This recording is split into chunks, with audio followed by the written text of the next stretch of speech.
Olá, bem-vindos a mais uma edição do nosso Encontro Marcado aqui pela sua TV Câmara, canal 4.3. Hoje nós vamos falar de fonoaudiologia. Vamos falar com uma profissional que cuida das desordens da comunicação humana. Você quer saber mais? Fique com a gente.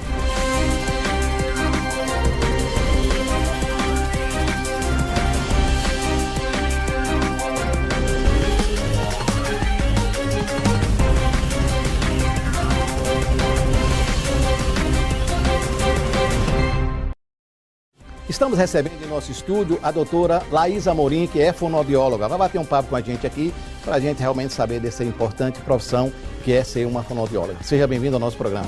Obrigada. Oi, é um prazer estar aqui no programa Encontro Marcado. Obrigada, Modesto, pelo convite.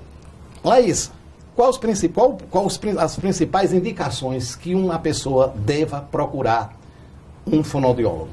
O principal que chega até mim é mais o atraso de fala. Quando não é aquelas trocas de fonemas, né? Na questão de trocar o L pelo R, também a questão de audição. Tem muitas questões de impedimento de não estar ouvindo direito. A gente pode procurar o fonoaudiólogo também quando a gente não está conseguindo deglutir. Eu creio que em todos os momentos da nossa vida a gente pode procurar o fono. Da mastigação, tem uma série de coisas também. Sim, da deglutição. É necessário pegar, sim, procurar. A criança que tem seletividade alimentar, com certeza. Qual o papel do fonoaudiólogo no desenvolvimento da fala?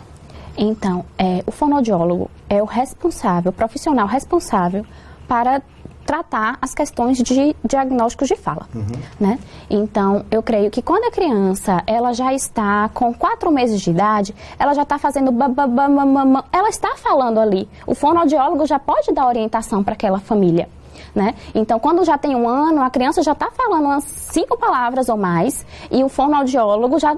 Se ele não estiver falando 5 palavras ou mais, então a gente já pode procurar o fonoaudiólogo para a gente ver... Quer dizer, com 1 ano, ele já necessariamente teria que estar falando 5 palavras. Sim, água, mamãe, papai, dá, né? Certo. São palavras que as crianças... Se não tiver, já é um sinal para procurar um fonoaudiólogo. Sim, um Mas, alerta. Nesse caso, é só a criança ou qualquer... Não, com certeza não. A gente percebe que hoje em dia...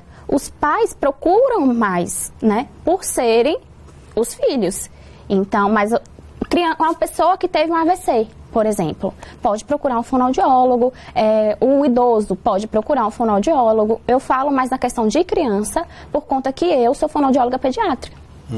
Você fala mais porque você é pediatra, né?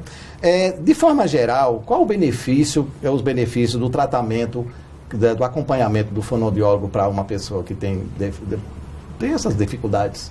Modesto, eu acho que a gente pode procurar um fonoaudiólogo em todo momento da nossa vida, né? Então, acho que o que importa mais é ter a qualidade de vida daquele indivíduo.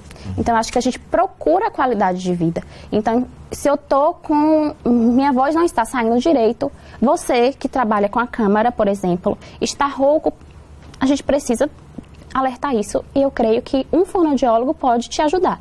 Então, acho que em todo momento da nossa vida a gente pode procurar um fonoaudiólogo, e é pela qualidade de vida do indivíduo. Uma coisa recorrente que a gente vê, por exemplo, é a questão da gagueira. A gagueira tem uma causa, tem o porquê da gagueira, e tem cura? Então, Modesto, a gagueira não tem cura. A gagueira tem um tratamento. É o fonoaudiólogo que é o especialista para poder tratar sobre isso, e a gente vai fazer com que esse indivíduo tenha uma qualidade de vida melhor com a gagueira, né? Então, essa gagueira, ela pode vir por conta de algum trauma que a pessoa sofreu, pode vir por conta de questões genéticas. Mas genética também? Pode ser também, mas pode ser descoberto na infância, e quanto mais cedo a gente procurar um fono, melhor.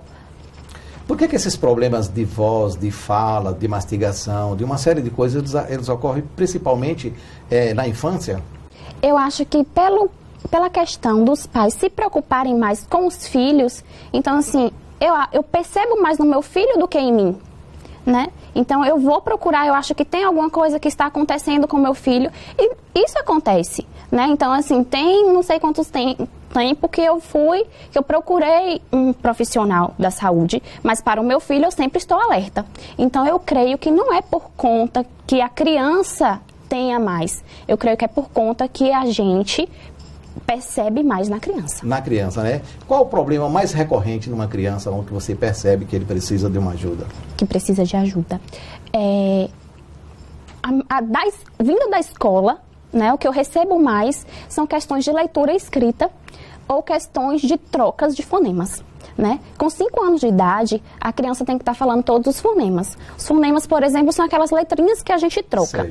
Né? E a gente tem um quadro fonético que a gente precisa saber que com 3 anos a criança tem que estar falando certo fonema. Com 4 anos a criança tem que estar falando certo fonema. Com 5 anos já tem que estar no auge. Com 6 anos ele já vai começar a escrever tudo certo. Você falou fala e escrita, né? Então, uma criança que fala, ele vai escrever da forma como ele fala. Justamente. Então, por isso que quando a criança começa a falar, quando começa a escrever, aí, se ele estiver falando errado, provavelmente ele vai escrever do jeito que ele fala. Doutora, como é que acontece o tratamento? É através de medicação? Fala um pouco sobre isso, discorre um pouco sobre isso para a gente ficar... O tratamento fonoaudiológico na questão de comunicação, né? Ele é feito através de terapias. Então, se um pai chega para mim, se é criança, o pai vai chegar para mim e vai dizer que o filho não está falando direito. Mas eu não vou poder falar para ele quanto tempo que eu vou ficar com o filho dele, né? O que é que eu posso falar para ele na questão de orientação? É que somos profissional, família e escola. Ele fica comigo lá dentro. Esse apoio... Justamente, né? Então, ele fica comigo lá dentro 1 hora no máximo, né? Mas ele fica na escola 4 horas, ele fica com a família 20 horas. Então, a gente precisa de questões de orientação.